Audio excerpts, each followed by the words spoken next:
দেখবেন গত বছর ছেঁচড়া চোর ছিল যারা, এবছর পাকা চোর তারা। কথা বলছেন না আপনারা?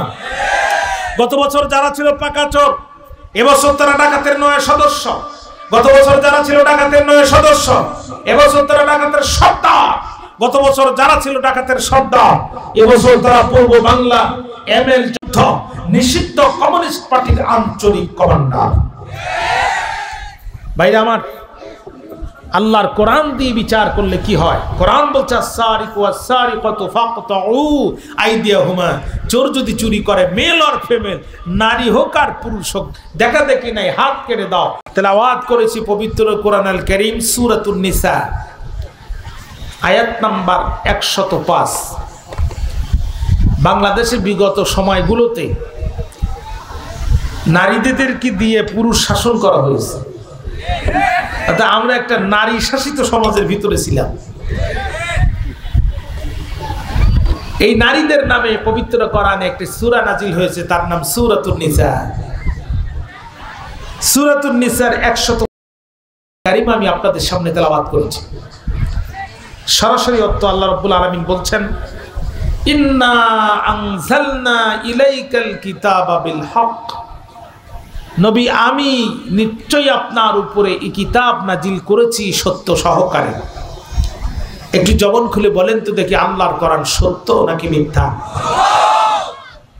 সূরা বাকারার শুরুতে আল্লাহ তাআলা চ্যালেঞ্জ দিয়েছেন, যালিকাল কিতাবু লা রাইবা ফি, there is no doubt about it, no false about it, no wrong about it, even no confusion about it. এই কোরআনের ভিতরে কোনো ভুল নাই, কোনো ত্রুটি নাই, কোনো সন্দেহ নাই। ভুল থাকতে পারে, এই সন্দেহের অবকাশও নাই। সুবহানাল্লাহ বললেন না? নাউজুবিল্লাহ। যারা ধারণা করে যে কোরআনের মধ্যে ভুল থাকলেও থাকতে পারে, এই ধারণা করে যারা নির্ভেজাল বেঈমান, তারা প্রকাশ্য দাম্ভিকতার সাথে ঘাড় মোটা করে বলে যে শরীয়ত আইনটাই না আমরা মানি না। এই জাতীয় ঘোষণাও দেয় যারা ইমানদার দাবি করার কোনো সুযোগ রাখে না। তারা পরিপূর্ণ পিউরিফাই, সম্পূর্ণ বিশুদ্ধ, একেবারে নির্ভেজাল একটি গ্রন্থে একটি চূড়ান্ত সংবিধান আল্লাহ তাআলা নাজিল করলেন।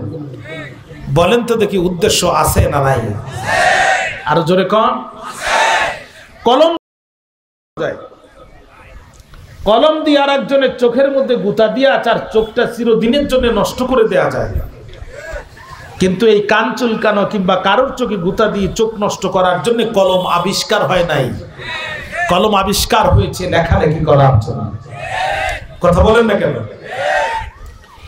মোবাইলে চাপ দিবেন, 11:13 টাইম দেখতে পাবেন। আরেকটু ভিতরে যাবেন, ক্যামেরা আছে, ছবি তুলতে পারবেন। আরেকটু পাবেন, হিসাব করতে পারবেন। আরেকটু ভিতরে যাবেন, ভিডিও করতে পারবেন। সরাসরি সংবাদ দেখতে পাবেন। এত কিছু আয়োজনের জন্য ক্যালকুলেটরের হিসাব, ঘড়ির সময় আর ক্যামেরার ছবি, এইগুলোর জন্য মোবাইল আবিষ্কার হয় নাই। মোবাইল আবিষ্কার হয়েছে দূরে থাকা স্বজনদের সাথে কথাবার্তা বলার জন্য। ঠিক তদ্রূপ ভাবে আল্লাহর এই কোরআন দিয়ে দোয়া দিলে লাউ গাছে পোকা লাগে না।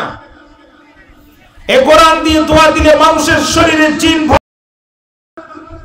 কিন্তু শুধুমাত্র লাউ গাছের পোকার মানুষের শরীরে জিন তাড়ানোর জন্য কোরআন নাজিল হয় নাই। লিতাহকুমা বাইনান নাস, 1000 বছর পূর্বে আল্লাহ বলেছেন, ইউনিয়ন পরিষদ থেকে শুরু করে সুপ্রিম কোর্টের আপিল বিভাগ পর্যন্ত আল্লাহর আইন দিয়ে বিচার ফয়সালা করার জন্য আল্লাহ পাক কোরআন নাজিল করেছেন।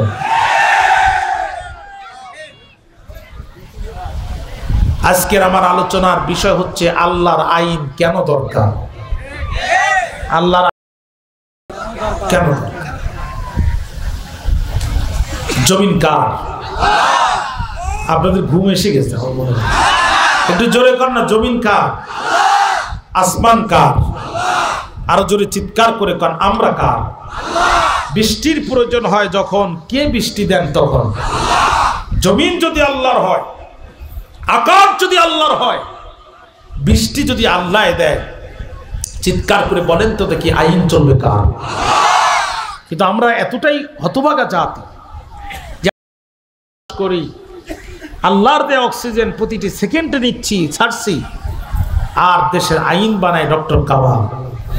শান্তি দেওয়ার জন্য সংবিধান তৈরি করা হলো, এ পর্যন্ত 17 বার ওই সংবিধানকে অপারেশন থিয়েটারের ভিতরে ঢুকায়া ওপেন হার্ট সার্জারি করা হলো, দিল কলিজা আলাদা করে ফেলা হলো, কিন্তু এই সমাজের একটি জুতো চুরি পর্যন্ত বন্ধ করতে পারে না।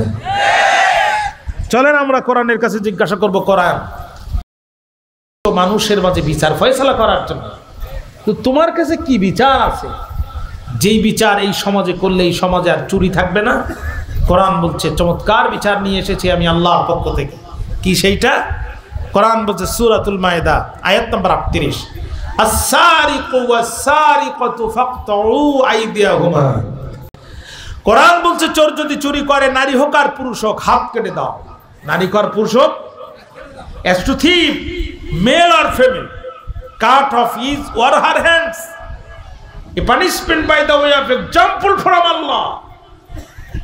কোরআন বলছে চোর যদি চুরি করে, নারী হোক আর পুরুষ হোক, দেখা দেখি নাই, হাত কেটে দাও। আমাদের দেশের বিচার বাংলাদেশ দণ্ডবিধি পেনাল কোডের 379 379 ধারা মোতাবেক thief shall be punished with imprisonment of either description from a term which may extend to 3 years or with fine or with both. বাংলাদেশের আইন বলছে চোর যদি চুরি করে তাকে ধরো, 3 মাস থেকে 3 বছর জেলে ভরো, or with fine সাথে কিছু জরিমানা করো, or with both কিছু টাকা জরিমানা করো, কিছুদিন জেলে ভরো। মুসলমানের সন্তান যারা একটু আওয়াজ দিয়ে বলবেন তারা এই আইনটি আল্লাহর আইনের পক্ষের।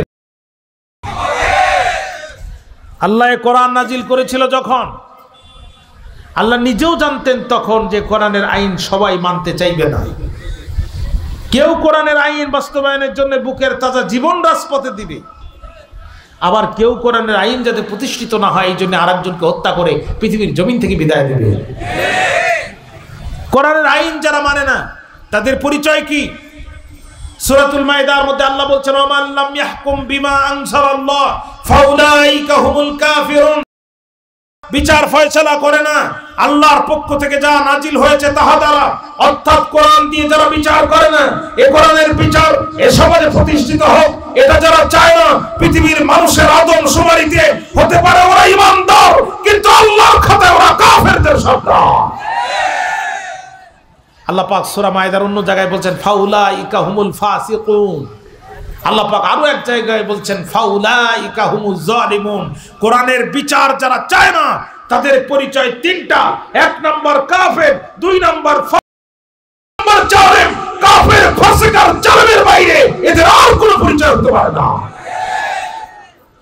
আল্লাহ বলছে চোর যদি চুরি করে হাত কেটে দাও।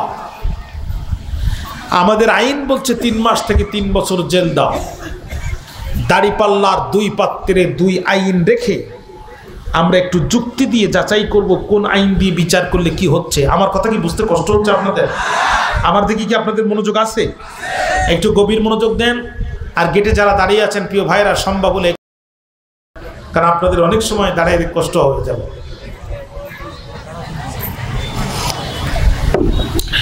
আমাদের দেশে যে প্রচলিত বিচার ব্যবস্থার এই আইন দিয়ে বিচার করে 55টি বছরে এদেশে একটা জুতো চুরি বন্ধ করে যায় নাই, বরং শেষরা চোর চুরি করে কারাগারে যায় আর ডাকাতি করা কমপ্লিট প্রশিক্ষণ নিয়ে কারাগার থেকে ডেলিভারি হয়।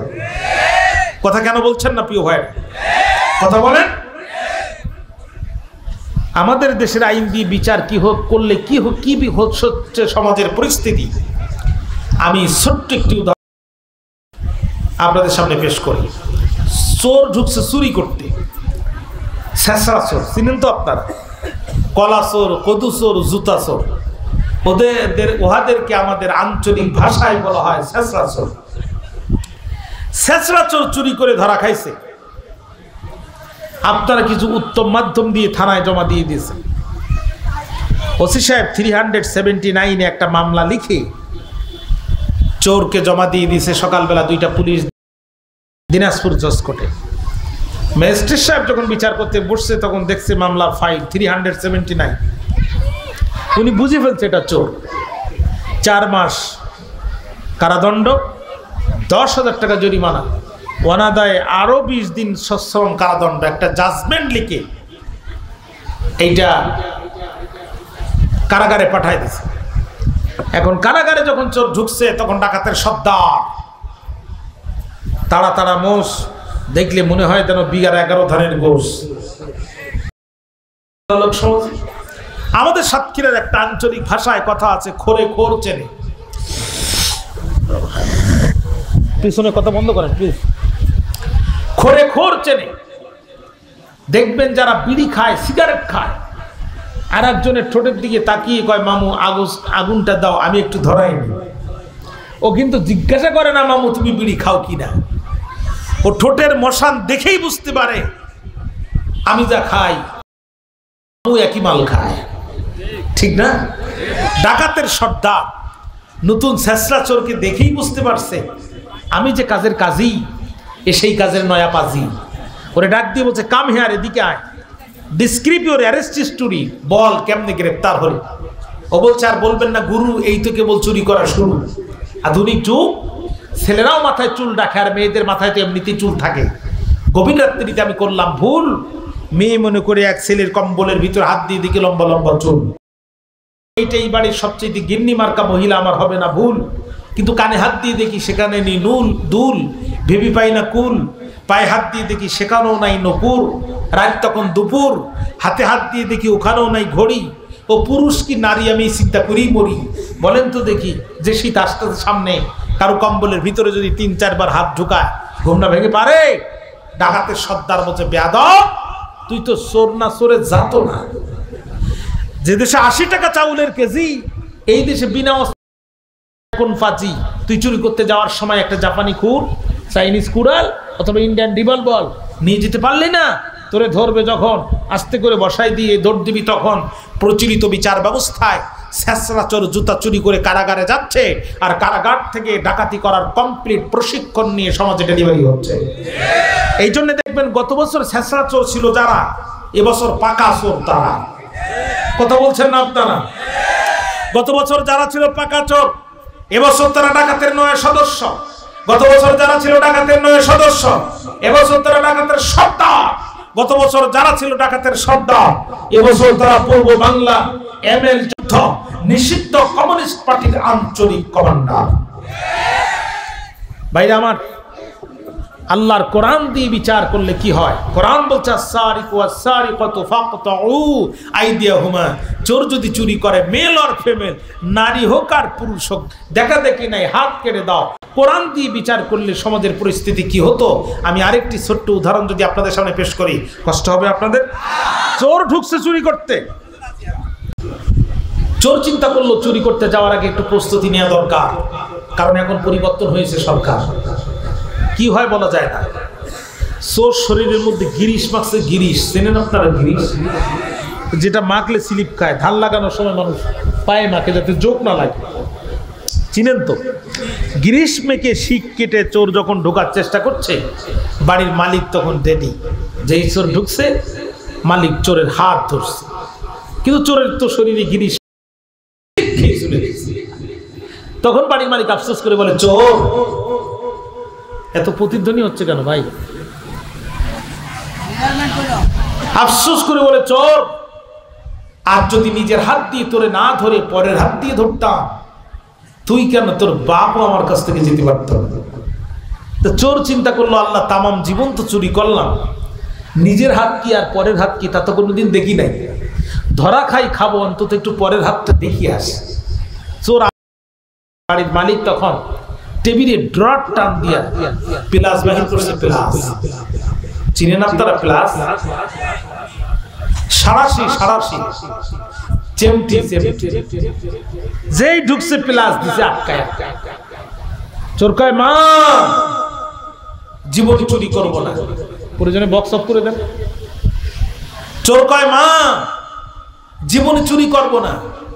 বাড়ির মালিক বলে, বলছিলাম না পরের হাত দিয়ে ধরলে তুমি যেতেই পারবা না। 55টি বছর আমরা নিজেদের হাত দিয়ে বিচার করেছি, যার কারণে এই সমাজে চুরি বন্ধ করা যায় নাই। বড় মানুষের পেটে লাথি মেরে কোটি কোটি টাকা এই দেশ থেকে পাচার করা হচ্ছে। আগে চুরি হতো অ্যানালগ কায়দায়, এখন চুরি হয় ডিজিটাল কায়দায়।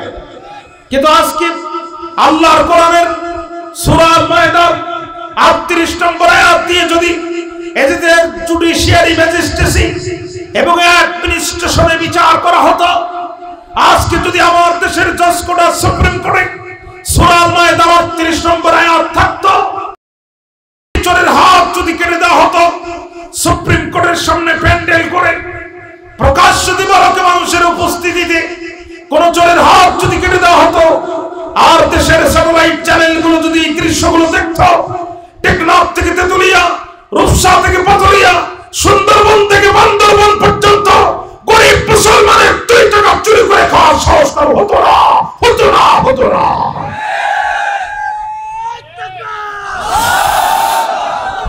বলেন তো এই মুহূর্তে দরকার না 50 বছর পরে দরকার?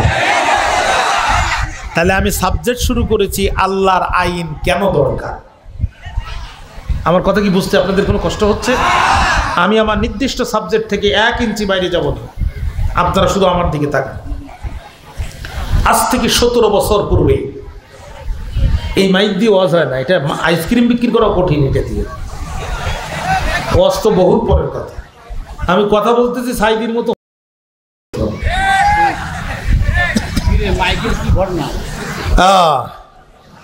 আমার দিকে মনোযোগ দেন, মনোযোগ আছে আমার দিকে, খেয়াল করেন।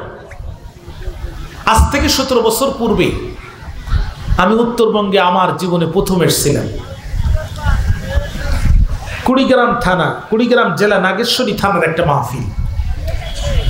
তো আমি কুড়িগ্রামে নামলাম, শাপলা চত্বরের সামনেই থানা, থানার সামনে রাস্তায় একটি লাশ পড়ে আছে, পাশে মানুষ নাই। এই দৃশ্য দেখে আমার কলিজা কেঁপে উঠল। দায়িত্বে নিয়োজিত প্রশাসনিক কর্মকর্তাকে আমি জিজ্ঞাসা করলাম, লাশ আছে মানুষ নাই, এই দৃশ্য তো কোনোদিন দেখি নাই, এটির কারণ কি? বলছে, হুজুর আমার দেশের সোনা ছেলেরা এই মেয়েটিকে গণহারে, এরপরও তাদের স্বাদ মেটে নাই, তারা ওড়না দিয়ে গলার ভিতরে পেঁচিয়ে পৃথিবীর জমিন থেকে বিদায় করে দিয়েছে। এরপরে আমি পত্রিকায় পড়লাম, পাবনার দাসুরিয়া মোড়ে সুমি নামক এক মেয়েকে আমার দেশের যুবকেরা করে হাত আর পা ভেঙ্গে একসাথে বেঁধে গাছের গায়ে ঝুলে গেছে।